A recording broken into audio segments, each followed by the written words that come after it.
मैं doctor Satish sir अपने YouTube channel achiever IAS academy पर आपका स्वागत करता हूं। मैंने पिछली क्लास में डिस्कस किया था कि समाजशास्त्र की विषय वस्तु क्या है, समाजशास्त्र को किन विचारकों ने किस विषय वस्तु के अंतर्गत रखा। तो पिछली क्लास में मैंने डिस्कस किया था कि समाजशास्त्र में दो तरह की विचारधाराएं प्रचलित हैं। पहली है फॉर्मल स्कूल, दूसरा है सिंथेटिक स्कूल। आज हम डिस्कस करेंगे समाजशास्त्र की विषय वस्तु के बारे में। जैसे दो तरह की विचारधाराएं प्रचलित हैं समाजशास्त्र में, पहली है यांत्रिक विचारधारा और दूसरी है भौगोलिक विचारधारा। तो और हम देखते हैं यांत्रिक विचारधारा, भौगोलिक विचारधारा। यांत्रिक विचारधारा के अंतर्गत हम देखते हैं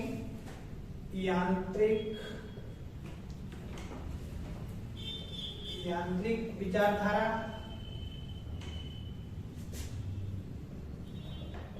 और दूसरी है भौगोलिक विचारधारा। भौगोलिक विचारधारा इस विचारधारा के समर्थक हैं हॉब्स, बर्कले,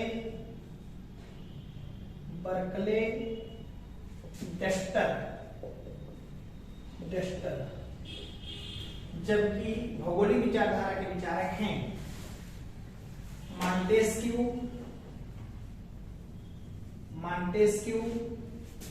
रेटजेल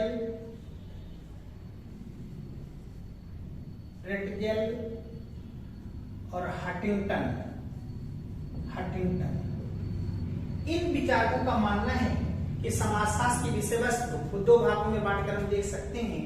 पहली विचारधारा है यांत्रिक विचारधारा और दूसरी विचारधारा है भौगोलिक विचारधारा। यदि हम यांत्रिक विचारधारा की बात करें तो हम देखते हैं कि यदि समाज में जो भी सामाजिक घटनाएं घटित हो रही हैं उसका अध्ययन सामाजिक विचारधारा के अंतर्गत न करके भौतिक विचारधाराओं के आधार पर किया जाना चाहिए, जिसमें भौतिक वस्तुओं को आधार मानकर समाज की व्याख्या की जानी चाहिए।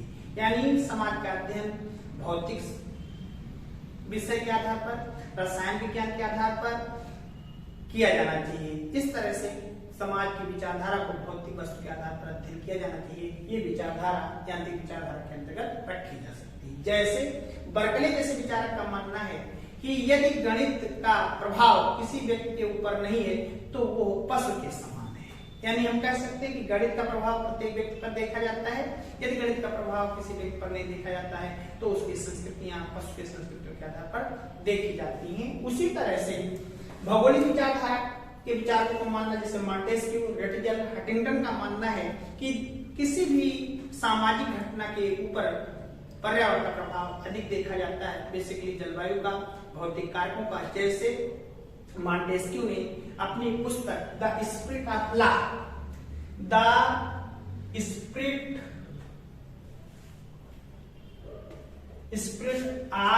लॉ में इस बात पर बल दिया, स्पिरिट ऑफ लॉ में इस बात पर बल दिया कि कहीं ना कहीं जो प्रदेश ठंडे प्रदेश हैं वहां के लोगों में जिज्ञासा भी देखी जाती है, बौद्धिक क्षमता भी देखी जाती है, वो अधिक उद्यमी माने जाते हैं जैसे यूरोपीय देश के।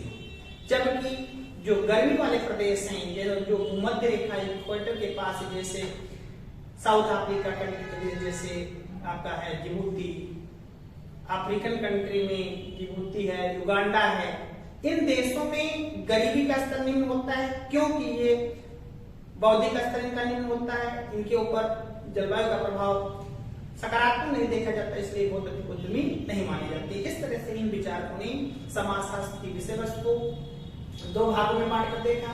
पहला है यांत्रिक विचारधारा, दूसरा है भौगोलिक विचारधारा। इन दोनों में से हर बार, चाहे नेट हो, चाहे पीजीटी हो, चाहे हाई कमीशन हो, कहीं ना कहीं कोई क्वेश्चन पूछा जाता है। इसी तरह से हम देखें कि लेस्टर वार्ड ने समाजशास्त्र की विषय वस्तु को दो भागों में बांटकर देखा। लेस्टर वार्ड जैसा विचारक है जो समाजशास्त्र की विषय वस्तु को दो भागों में बांटकर देखता है।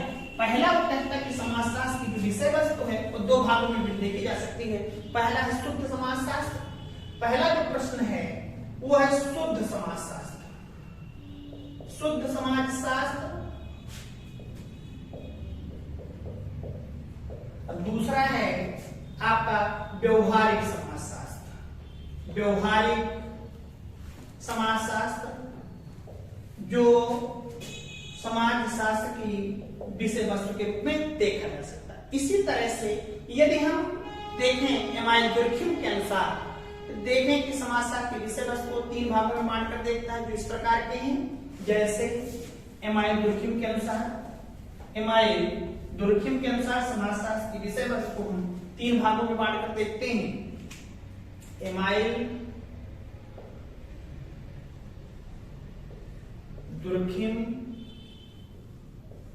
के अनुसार समाजशास्त्र को हम 3 भागों में बांटकर देखते हैं। समाजशास्त्र की विषय वस्तु को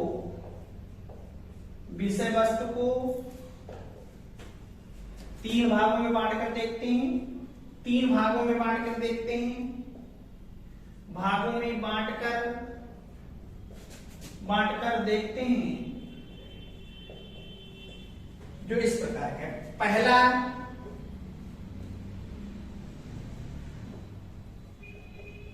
सामाजिक आकार की, दूसरा है सामाजिक शरीर शास्त्र,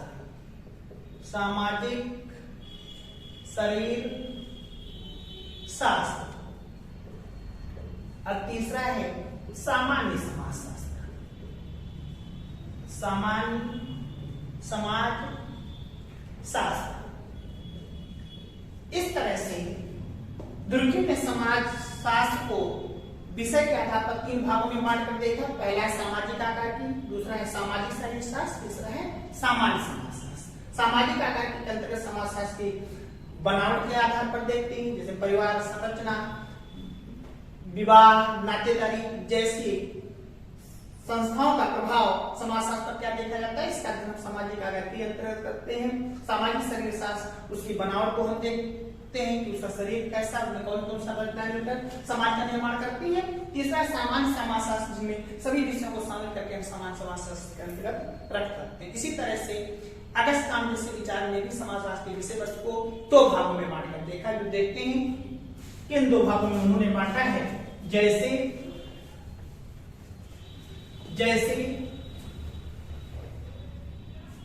अगस्त कांट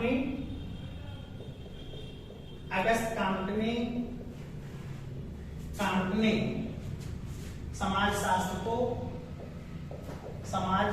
को 2 भागों में बांटा है।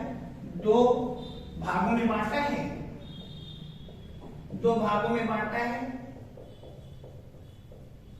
है। पहला है आपका सामाजिक स्थिति की, दूसरा है